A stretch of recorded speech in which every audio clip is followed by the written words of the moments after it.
Imagina despertarse en medio de la noche, escuchando algo arañando las paredes de tu habitación. ¿Enciendes la luz? Nada.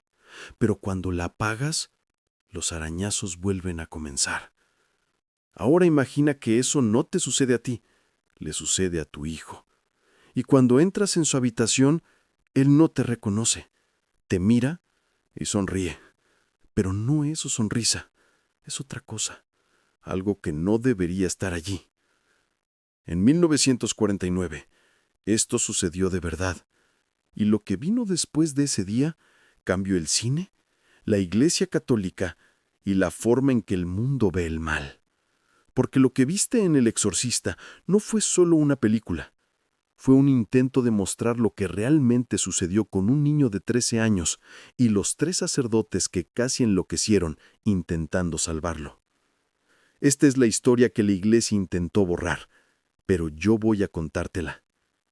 Todo comenzó en Mount Rainier, Maryland, enero de 1949.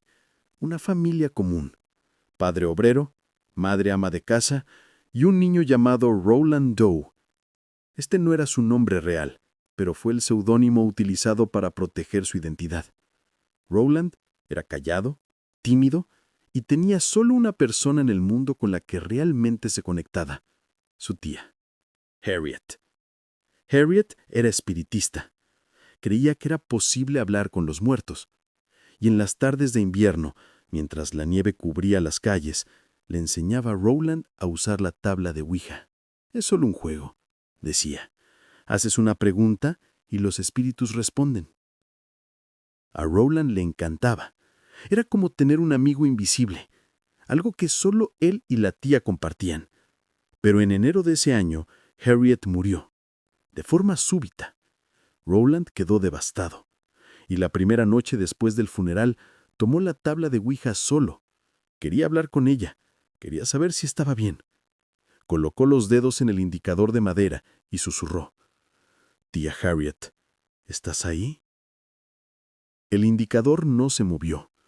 Roland esperó más. Nada. Frustrado, se fue a dormir. Pero a las 3 de la mañana, algo despertó a toda la casa. Eran golpes. Fuertes. Rítmicos. Provenían del interior de las paredes. La madre de Roland bajó recorriendo las escaleras pensando que era un animal atrapado en la estructura de la casa. El padre tomó una linterna y fue al sótano. Nada. Pero los golpes continuaban, y siempre que paraban, volvían a comenzar en otro lugar, en el techo, en las puertas, dentro del armario de Roland. En los días siguientes la situación empeoró. Los objetos comenzaron a moverse solos. Un crucifijo que estaba colgado en la pared se volteó boca abajo. La cama de Roland temblaba durante la noche y él comenzó a despertar con arañazos por todo el cuerpo. Marcas profundas, como si algo lo estuviera agarrando mientras dormía. La madre llevó a Roland a médicos. Realizaron exámenes. Nada. Psicólogos sugirieron estrés, trauma por la muerte de la tía, pero ¿cómo explicar los muebles que se movían solos? ¿Cómo explicar la voz grave que salía de la garganta de Roland mientras estaba inconsciente? Fue entonces que la familia buscó la ayuda de la iglesia. El primer sacerdote en atender el caso fue el Reverend Luther Miles Schultz de la iglesia luterana. No creía en la posesión, pero aceptó pasar una noche en la casa de la familia para observar. Esa noche vio la cama de Roland levitar. No fue una ilusión, no fue histeria colectiva. La cama se elevó del suelo con el niño acostado en ella y golpeó la pared con tanta fuerza que agrietó el yeso. Schultz salió de la casa en shock y le dijo a la familia, «Esto está más allá de lo que puedo hacer. Necesitan un exorcista». La familia fue remitida a la Iglesia Católica y el caso llegó a manos del padre Edward Hughes. Hughes era joven, pero decidido. Creía que podía ayudar. El 16 de marzo de 1949 inició el primer ritual de exorcismo. Roland fue atado a la cama. Hughes comenzó a rezar en latín. Y fue entonces que todo se derrumbó. En los primeros minutos, Roland pareció entrar en trance. Sus ojos se voltearon hacia atrás.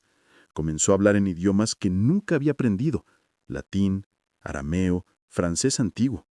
Su voz era grave, gutural, como si varias personas hablaran al mismo tiempo por su boca. Y entonces comenzó a revelar secretos. Miró al padre Hughes y dijo, «Todavía sueñas con ella, ¿verdad? La mujer que amaste antes de entrar al seminario». Hughes empalideció. Nadie sabía eso. Rowland continuó. Comenzó a escupir. No era saliva, era una sustancia espesa, verdosa, con olor a carne podrida. Arrancó una de las muellas de la cama, incluso estando atado, y golpeó el brazo de Hughes con tanta fuerza que abrió un corte profundo. El exorcismo fue interrumpido. Hughes fue hospitalizado y el caso fue transferido a sacerdotes más experimentados. El arzobispo de St. Louis designó a 2 sacerdotes para continuar el caso, padre William Bowdern y padre Walter Holloran. Realizaron no uno, sino 30 sesiones de exorcismo a lo largo de 2 meses, 30 noches de horror. En una de las sesiones, palabras comenzaron a aparecer en el cuerpo de Rowland. No escritas, aparecían por debajo de la piel, como si fueran arañadas desde adentro.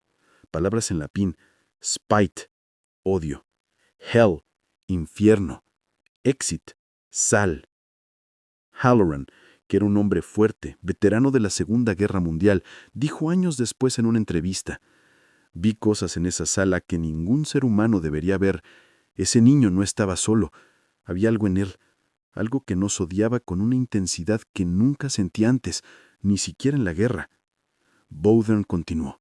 Ayunaba, rezaba por horas, y en la 30ª sesión, el 18 de abril de 1949, Rowland gritó, un grito agudo, inhumano. Arqueó el cuerpo hacia atrás como si algo estuviera siendo arrancado de él, y entonces, silencio. Abrió los ojos y por primera vez en semanas reconoció a los sacerdotes. «¿Terminó?», preguntó con la voz fina de un niño. «Sí», respondió Bowdern. «¿Terminó?». Pero no era verdad. Rowland Doe creció, cambió su nombre, construyó una vida normal, se casó, tuvo hijos, trabajó como ingeniero de la NASA. Nunca más habló públicamente sobre lo que sucedió. Pero en 2021, poco antes de su muerte, un periodista logró localizarlo, y Rowland dijo algo perturbador. «No recuerdo nada, nada, en absoluto. Es como si esos meses se hubieran borrado de mi memoria, pero a veces me despierto en medio de la noche y siento que hay alguien en la habitación conmigo. No lo veo, pero lo siento, y sé que eso nunca realmente me dejó». Los sacerdotes que participaron en el exorcismo llevaron las cicatrices para siempre. Bowdern desarrolló insomnio crónico. Halloran tuvo rescatrices recurrentes hasta el final de su vida. Y Hughes, quien fue herido en la primera sesión, abandonó el sacerdocio años después.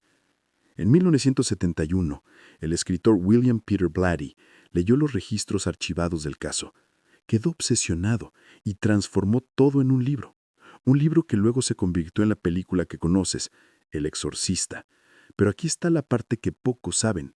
Blatty tuvo acceso a los diarios originales escritos por los sacerdotes, y hay fragmentos de esos diarios que nunca fueron publicados. Fragmentos donde Bowdern describe que durante el exorcismo vio una sombra humanoide en la esquina de la sala, y que esa sombra observaba todo, pero nunca se acercaba. Escribió: «No era el demonio dentro del niño lo que me asustaba, era lo que estaba mirando, como si hubiera algo aún más grande, esperando del otro lado». Entonces, dime, ¿qué sucedió realmente en esa casa en 1949? ¿Fue posesión demoníaca? ¿Fue trauma psicológico intenso manifestado de forma inexplicable? ¿O fue algo que la ciencia y la religión aún no pueden explicar? El niño creció, los sacerdotes murieron, la iglesia archivó el caso, y Hollywood transformó todo en entretenimiento. Pero hay una cosa que nadie puede negar. Esos hombres vieron algo, y lo que vieron los destruyó por dentro. El Exorcista no es solo una película de terror, es una advertencia, un recordatorio de que existen puertas que no deberían abrirse, preguntas que no deberían hacerse, y que a veces, cuando intentas hablar con los muertos, algo responde, y no siempre es quien estabas llamando. Si tuviste el coraje de escuchar esta historia hasta el final, déjame en los comentarios. ¿Crees que la posesión demoníaca es real? ¿O todo esto fue simplemente la mente de un niño traumatizado? Y si quieres más historias que te dejen sin dormir, suscríbete al canal, pero solo suscríbete si tienes estómago para la verdad, porque la próxima historia es aún peor.